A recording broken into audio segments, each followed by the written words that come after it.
first penis or foreskin condition we see as pediatric urologists is a condition called phimosis. Phimosis is where a foreskin is non-retractile. Phimosis can be physiological in babies and small children.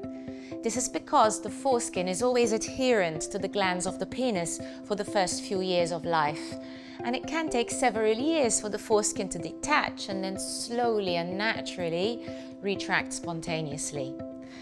Therefore, we would not see phimosis as a medical problem until the boy starts to approach puberty.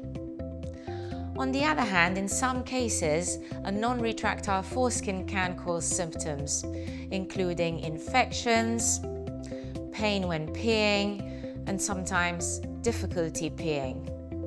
Some boys can also see some blood at the end of their foreskin or at the end of a wee. In these situations, it is indeed very important to see a pediatric urologist. This is because in a minority of cases, we may find a condition called balanitis xerotica obliterans, or BXO, which is a scarring condition of the foreskin, which means it cannot go back and starts to cause problems with peeing. In the majority of cases, and where the foreskin is normal, we do not necessarily need to actively treat. We might prescribe a mild steroid cream, which might help and encourage the foreskin to go back naturally without the need of surgery. In some cases, especially where we find BXO, we may indeed recommend surgery.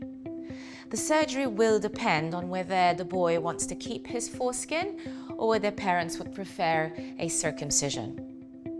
We can perform a procedure called a preputioplasty, which is where the foreskin is retracted and stretched without necessarily performing a full circumcision.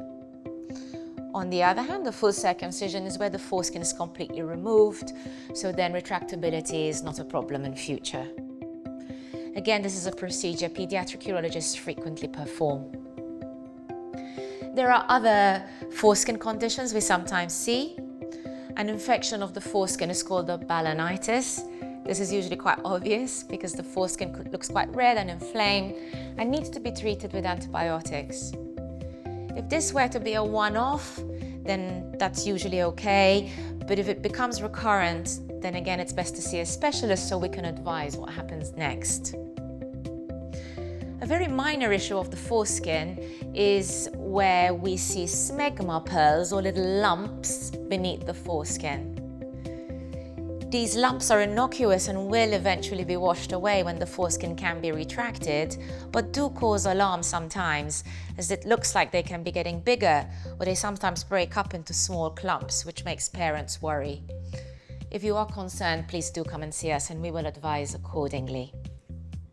A common penile abnormality which pediatric urologists frequently deal with is called hypospadias. A hypospadias is a developmental anomaly of the penis which happens in 1 in 250 male births and is therefore rather common.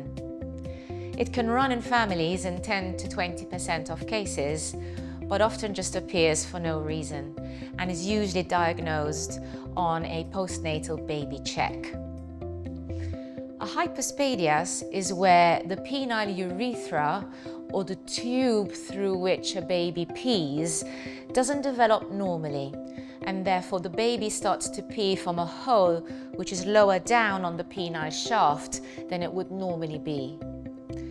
In the majority of cases, the hole is very close to where we would expect it to be, and therefore the condition does not cause any problems with toilet training or erections in future. These cases may not require any surgery to treat. On the other hand, in the more severe cases, a hypospadias may be associated with a urethra which stops pretty much down in the scrotum, so the baby is peeing from a very abnormal location. There might be a severe bend in the penis. This bend is called a chordee, and it might also be associated with a smaller penile size. In these situations, a paediatric urologist will advise on treatment and any surgery required. We would normally begin the surgical treatment when the baby is about 1 year of age, and therefore this is by all means not urgent surgery. We will also follow up the children into childhood and teenage years just to ensure that the penile development goes ahead normally even once they've had surgery.